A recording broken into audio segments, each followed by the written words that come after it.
I'm kind of feeling kind of lost in space and time. Lost in space because I did my PhD on the other side of the river and was trained in the south of the Charles School of Boston Confucianism. And so my only knowledge of Harvard is as a place of deep metaphysical heresy. And I'm kind of feeling lost in time as well because I can't possibly be old enough to go to a 20th anniversary conference. Alas, I've slipped from the 25 to 45 group to the 45 to 65 group, and I haven't found a way of reversing that yet. So, well, in my prepared talk, which I know you've all deeply read and ingested, I made 3 points that really emerged from my own study of Daoism and ecology. And the first point, basically, is a way of thinking about nature not so much as an environment, something that exists outside of us, surrounding our bodies, but as a kind of insistence or indwelling or informing power within our bodies. And then the second point that I made was to understand a kind of a relationality between the body and the world as a kind of liquid relationality undergirded by the fluidity of qi flowing within and without the body of the individual and the body of the world. And there are kind of important ecological consequences that flow from this. But it's the third point that I made that I really want to talk about today, and because I think it has relevance more generally for the study of religion and ecology. But if you have specific questions about China and Daoism, I'm happy to talk about them later on. And I'm going to read out just a little bit of what I wrote and then extend that thought a little bit more. The general approach of sinology has been to theorize China from the perspective of the past rather than the future, to understand China today in terms of the key values and concepts from the classics. This produces an understanding of China as something like a traditional culture seasoned in Confucian values, albeit one whose traditions were ruptured by a modernity imported in part from the West. This historical framework produces a basic set of orienting questions when we think about religion in China, such as, how do traditional Chinese values continue to influence modern Chinese society? Or how might traditional Chinese values be relevant for contemporary environmental issues? Or in what sense should we think about China as a nation founded upon a certain kind of cultural civilization that we can trace back to the axial age? But I think that the framework of sustainability has the power to radically transform this mode of scholarly inquiry about history, tradition, and modernity, and the basic cultural pattern of thinking that it inspires.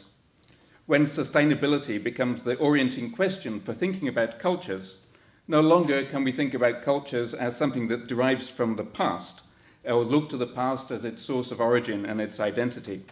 Rather, the basic orienting question, or the basic orienting framework, must somehow come from the future, from the perspective of an era that doesn't yet exist, but which one hopes will. Sustainability, I think, is a paradigm driven by an unimagined hope for the existence of some future world. And to produce religion from the perspective of sustainability is to produce a radical transformation in how to think about religion in its fundamental relationship to the category of modernity. Gone are the basic historical questions of tradition versus modernity and innovation and history. Gone too are the fundamental questions of the relationship of religion to the state, which is the preeminent political ordering produced by modernity. I think both these sets of questions must ultimately be transcended by larger orienting questions of the capacity of cultural frames to produce sustainable modes of living.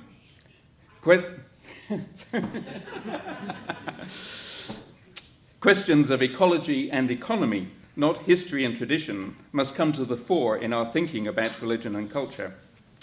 This question of the relationship of cultural traditions to that of sustainability is one that is not immediately obvious within the logic of modernity, and it is not one that traditional scholarship is so organized to grasp. I think that an important task for scholarship that has not yet been fully realized is to theorize Daoism, or all of these traditions that we're considering, from some future perspective of sustainability, to imagine in part how scholars in the future will rewrite the discourse of religious studies from the vantage point of this cultural sustainability that doesn't yet exist, and to imagine how cultures and religions will be produced, not from the perspective of a dichotomy between tradition and modernity, but from the perspective of a paradigm of sustainability. China is wrestling with three, I think, key cultural dichotomies. The first is that of China versus the West, and how to respond to the overwhelming cultural power of the West, and in particular America, that inspires hundreds of millions of Chinese people to study, live, act, and consume like they see on American television. And we know about that in Canada as well. The second concerns the place of religious and cultural traditions in the modern world. China has veered radically between radical iconoclasm on the one hand to the exaltation of Confucius on the other as the icon par excellence of Chinese civilization. And at the moment, China is witnessing an extraordinary renaissance of religious activity that simply doesn't fit in with our standard narratives of modernization.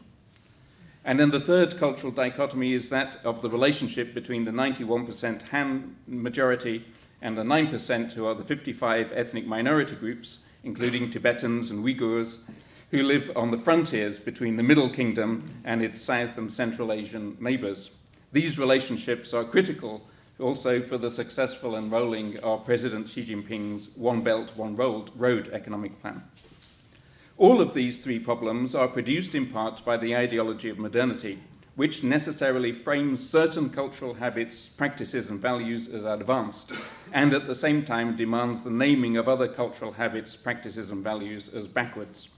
The West is imagined to be more modern than China, science is imagined to be more modern than religion, the Han people are imagined to be more modern than Tibetans or Uyghurs.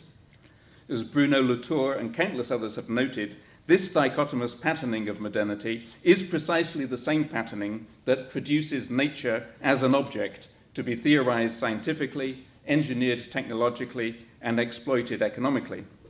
In short, it's these habits of thinking and patterns of culture, reinforced ideologically by our systems of education, that lie at the heart of our ecological crisis.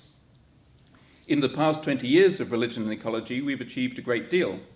But if we're to be successful in the future, we must get out of the narrow straitjacket of religious studies that is defined by battles between religion and theology, insider versus outsider perspectives, how to define religion as a category, whether or not religious studies is a field or a discipline, what the genealogy of the term religion is, and whether religion is a valid category. To be honest, I don't really care about any of those questions of religious studies.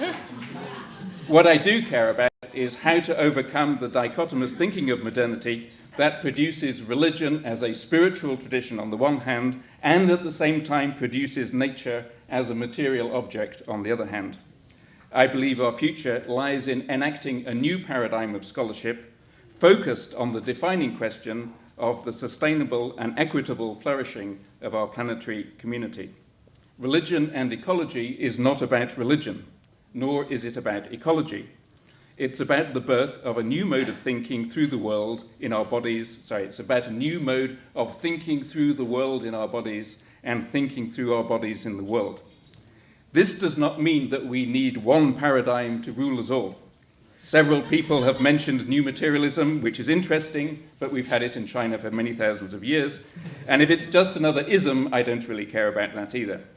The problem is deeper, and we who work in university environments are complicit in it precisely because of the disciplinary structures that produce and validate ways of knowing that are conducive to this so-called modern constitution and at the same time are amenable to the disciplining power of neoliberal capitalism. A practical struggle we're all engaged in at some level is that of reshaping the disciplinary structures of the university so as to accommodate religion and ecology not as a subfield of religious studies, nor as a subfield of environmental humanities, but as the birthing of a new paradigm of thought. In particular, I think we have to overcome the notion that many of us, and the habit that many of us speak in, which is that religions are somehow resources for solving the problem of climate instability or this kind of thing. If that is our focus, then we are not going to get very far. And the field of religion and ecology will remain trapped within existing disciplinary structures, the structures that precisely have to be overcome. Delighted though I am to be here I hope that in another 20 years, it is not the Centre for the Study of World Religions that invites us back, but rather a new, unimagined, but yet hoped-for Centre for Sustainable Futures. Thank you.